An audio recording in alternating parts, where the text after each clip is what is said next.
Bismillahirrahmanirrahim. Assalamualaikum warahmatullahi wabarakatuh. Perkenalkan, nama saya Vicky Nur Iman dengan NIM 12080212047 dari kelas A 4A Agroteknologi. Yakni di sini saya akan menjelaskan tentang penyuluhan, dan ini adalah tugas dari mata kuliah sosiologi. Dan saya di sini membawakan judul tentang penggunaan ataupun gunanya kita menggunakan bibit kelapa sawit yang unggul. Di sini akan saya jelaskan ada 4 problem yang terkait dari kita harus memilih bibit sawit yang unggul. Pertama, peminatan masyarakat terhadap bibit sawit yang unggul semakin besar. Karena apa? Karena bisa kita lihat pada tahun 2021 semakin banyak lahan-lahan yang ada baik di Sumatera maupun di Pulau Kalimantan maupun yang ada di Pulau Sumatera. Ya, ini semakin besarnya lahan yang digunakan, maka semakin banyak pula benih yang diperlukan dalam penanamannya ataupun dalam pembibitannya. Ya, yang kedua yaitu dalam produksi, dalam menghasilkan benih yang unggul. Karena dari pihak PPKS sendiri tidak mungkin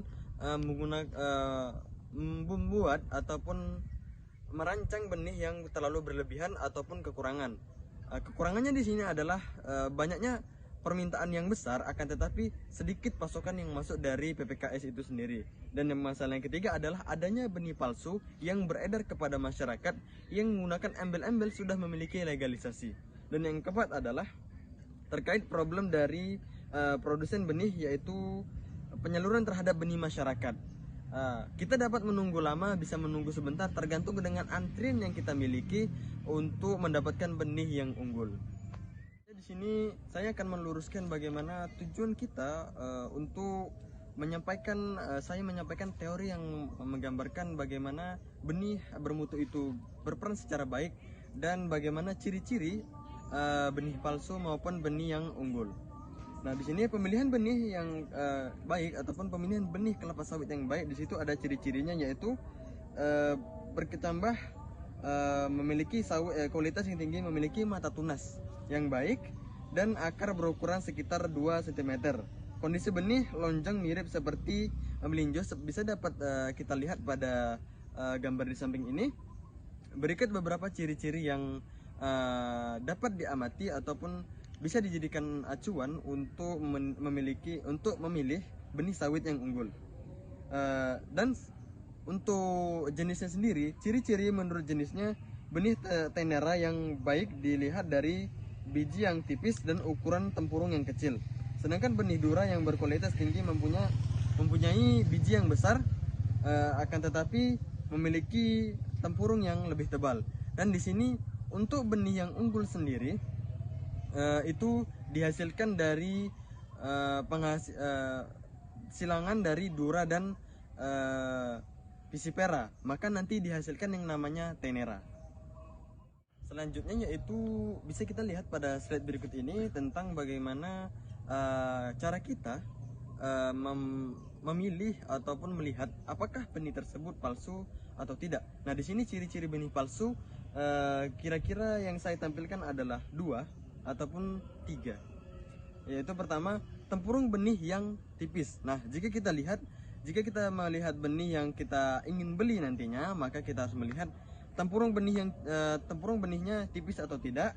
Dan yang kedua itu permukaan biji lebih kasar ataupun kotor.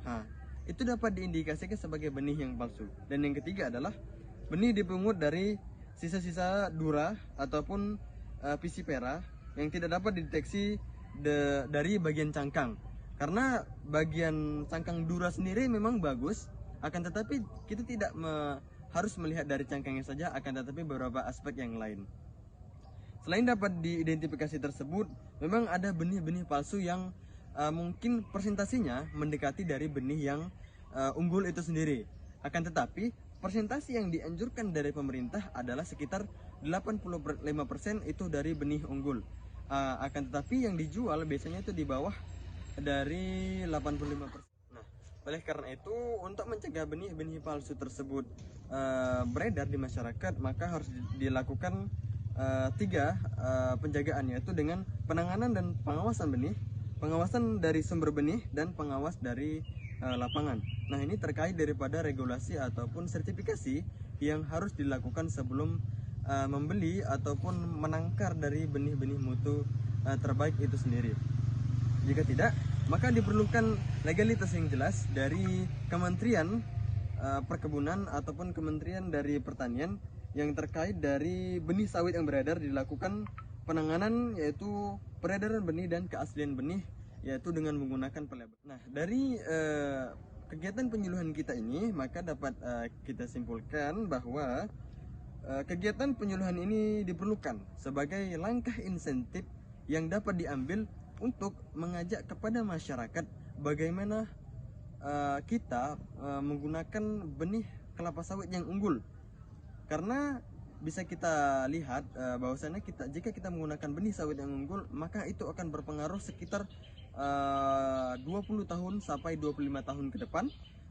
Maka kita akan dapat merugi ataupun dapat memiliki keuntungan. Dan selanjutnya di sini masyarakat harus juga memiliki insting ataupun memiliki pengetahuan yang kuat tentang bagaimana cara memilih benih kelapa sawit yang memang betul-betul memiliki regulasi yang kuat, ataupun bagaimana cara melihat benih-benih palsu itu beredar. Mungkin hanya ini yang dapat saya sampaikan, kurang dan lebih saya mohon maaf. Saya akhiri. Assalamualaikum warahmatullahi wabarakatuh.